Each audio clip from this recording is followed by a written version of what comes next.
can easily be defined as a monster. It instills fear in its victim with one raw look. It can install control and overpower its victim the second the victim shows vulnerability and thrives off, isolating the wounded. But this monster is no fairy tale dragon. This monster is called domestic violence and exists in reality, not in storybooks. But what defines it and how can one properly clarify it? It's most commonly applied to an intimate relationship between two adults in which one partner uses a pattern of assault and intimidating acts to assert control and power over the other partner. Power is a component that is most engaged over the victim. Isolation, coercion, and threats are often used to exact domination over the victim. According to the 2007 Good News Online article, domestic violence cuts across all races, all income brackets, all levels of education, and both sexes.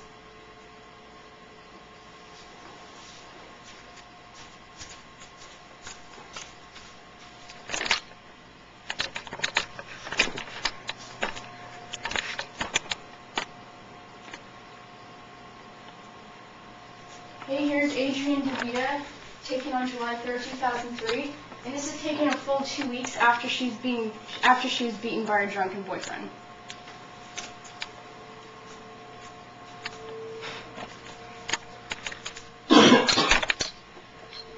Alright, introduced in the 1970s is the Lenore Walker abuse cycle theory.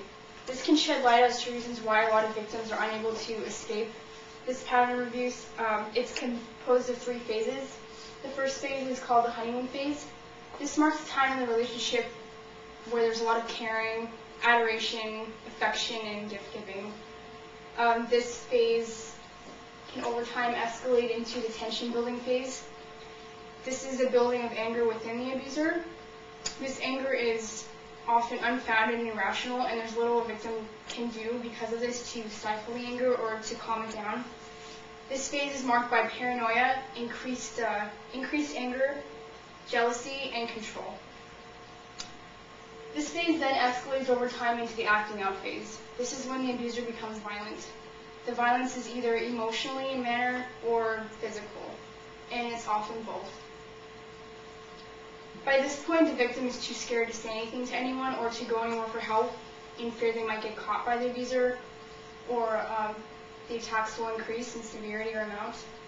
Over time, this cycle, as it repeats, it becomes tighter, and the circle, it closes in. Here's the honeymoon phase, and it goes to the tension building, and finally to the violent stage. It just keeps going around in a circle. Now, the fear is usually too great for the victim, and the honeymoon phase repeats too much and too often, so it becomes too confusing for the victim, which explains why, a lot of reason why the victim will not leave the partner. Now, millions of abusive relationships that follow this type of pattern often result in death of the victim.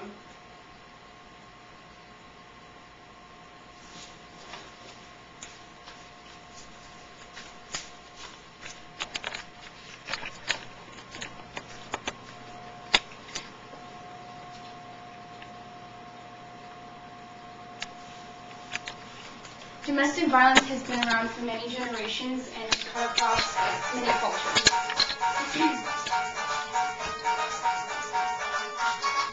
According to the 1999 Her Story Domestic Violence online article, in 1427, Bernard of Siena suggests that his male parishioners exercise a little restraint and treat their wives with as much mercy as they would their hens and pigs. Now, move ahead about 70 years into the future, and spousal abuse remains just as pervasive. According to the 1999 Her Story Domestic Violence online article, in the late 1500s in England, the golden age of the rod is used against women and children who are taught that it is their sacred duty to obey the man of the house. Now, violence against women is heavily encouraged throughout this time. It is a known fact that in the United States, up until as recently as 1895, it was not only accepted but enforced for men to fully discipline their wives.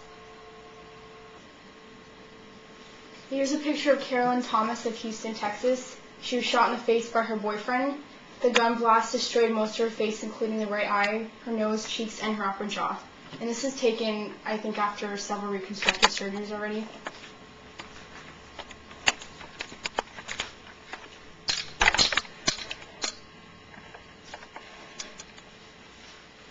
Well, what causes domestic violence or what causes a person to become an abuser in the first place.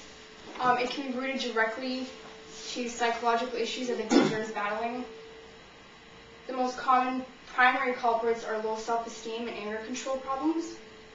Learned violent behavior growing up coupled with these psychological issues can easily manifest later in life as abusive behavior. According to the 2006 online article written by Dr. Goldsmith, children who witness or are victims of violence may learn to believe that violence is a reasonable way to resolve conflict between people. Now, it is this need or this learned behavior, this need to be dominant in a controlling manner that can manifest either sexually, physically, or mentally. Commonly, it's more than one of these factors, and oftentimes it's all three.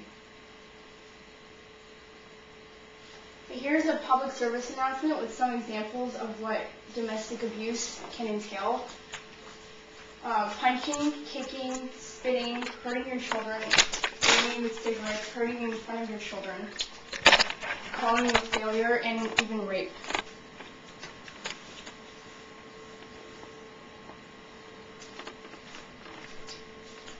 Here's a picture of a woman from Queens, New York. She was beaten supposedly with a cable in 2005 by her husband, but later on refused to testify against him. Now, the reality is the victim will often feel completely hopeless and powerless in the situation. So what is being done in Arizona to help abuse victims? The Arizona Domestic Violence Legal Assistance Project is currently in effect. According to the AZ Foundation for Legal Services 2008 online article, legal assistance provides protection both to victims in shelters and their families who are not in shelters. Legal assistance often provides the tools for these families to become self-sufficient and work toward long-term safety. The main goals of the Arizona project is to decrease the amount of domestic violence throughout local Arizona communities, as well as to help provide aid to abuse victims and help them return to normalcy. Here's a domestic abuse memorial bench in Arizona.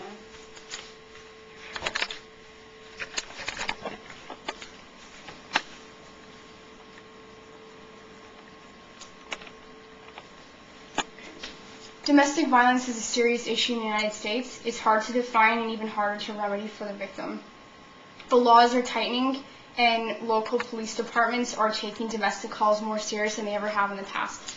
Now, as a result, this is a decrease in the amount of deaths that are caused by spousal abuse. With this information at hand, abusive relationships can be better understood and improve the insight as to what can be done to help aid them, avoid them, or stop them.